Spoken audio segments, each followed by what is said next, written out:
Imaginez des rivières qui disparaissent, des glaciers qui fondent sous vos yeux, des villes entières qui luttent contre la montée des eaux. Ce n'est pas un film catastrophe, c'est déjà notre réalité. Dans ce deuxième épisode consacré à l'eau, on s'attaque à un sujet brûlant au sens propre, les effets du réchauffement climatique sur notre eau.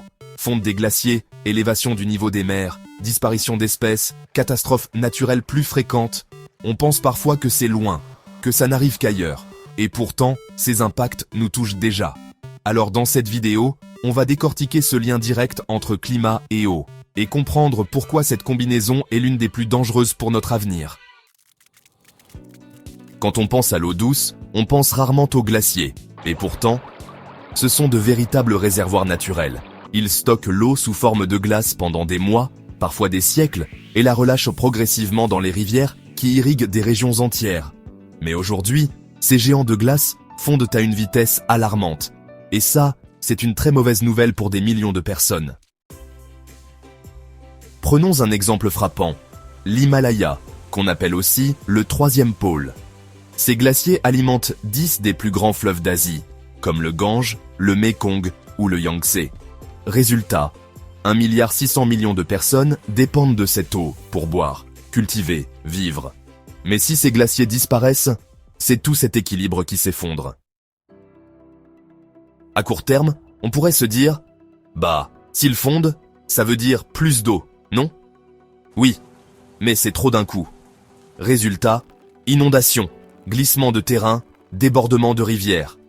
Et ensuite, sur le long terme, c'est l'inverse. Moins de glaciers, l'excuse moins de rivières.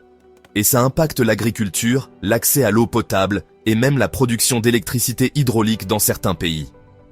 Bref, ces glaciers silencieux, qu'on voit rarement de près, sont en réalité des piliers invisibles de la stabilité de notre monde. Et leur disparition devrait tous nous alerter. Quand on parle du réchauffement climatique, on pense souvent à la chaleur, aux canicules. Mais il y a une conséquence qu'on oublie trop souvent, la montée des eaux. Et ce phénomène n'a rien d'abstrait. Il est déjà en cours, lent mais inexorable. Avec la fonte des calottes polaires et des glaciers, le niveau des mers augmente chaque année. Petit à petit, les côtes reculent, et certaines villes côtières se retrouvent littéralement les pieds dans l'eau. Des métropoles comme Jakarta, Bangkok, Miami ou même New York sont déjà menacées. Certaines zones pourraient devenir partiellement inhabitables d'ici quelques décennies, voire avant. Mais ce n'est pas qu'un problème d'urbanisme, c'est un enjeu humain colossal. Des millions de personnes risquent de devoir abandonner leur maison, leur terre, leur histoire, à cause de l'eau qui monte. On parle ici de migration climatique massive. Et la nature aussi paie le prix fort.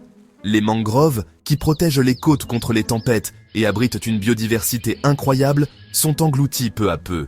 Une fois submergées, elles disparaissent. Et avec elles, tout un écosystème. La montée des eaux, c'est pas un scénario futuriste. C'est un processus en cours, silencieux, mais aux conséquences majeures, pour les humains comme pour la planète.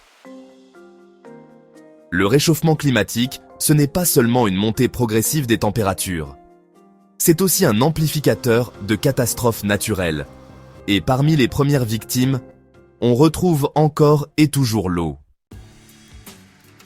Dans certaines régions, les pluies deviennent rares. Trop rares.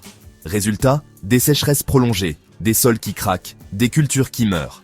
Prenez le lac Tchad, en Afrique. Il a perdu 90% de sa superficie depuis les années 60. Des millions de personnes autour dépendent de cette eau pour survivre, et elle disparaît sous leurs yeux. Et pendant que certaines zones se dessèchent, d'autres sont frappées par des pluies extrêmes, des inondations, des cyclones de plus en plus puissants. C'est l'autre visage du dérèglement. Ces événements détruisent des infrastructures, ravageant les cultures, contaminent les réserves d'eau potable. Et ils deviennent de plus en plus fréquents. Ce n'est plus l'exception, c'est en train de devenir la norme. Et ce bouleversement touche aussi le vivant. Les écosystèmes aquatiques, déjà fragiles, sont parmi les premiers à souffrir. Les coraux blanchissent et meurent. Les amphibiens, très sensibles aux changements d'humidité, disparaissent peu à peu. Et avec eux, c'est toute une chaîne d'équilibre qui se brise.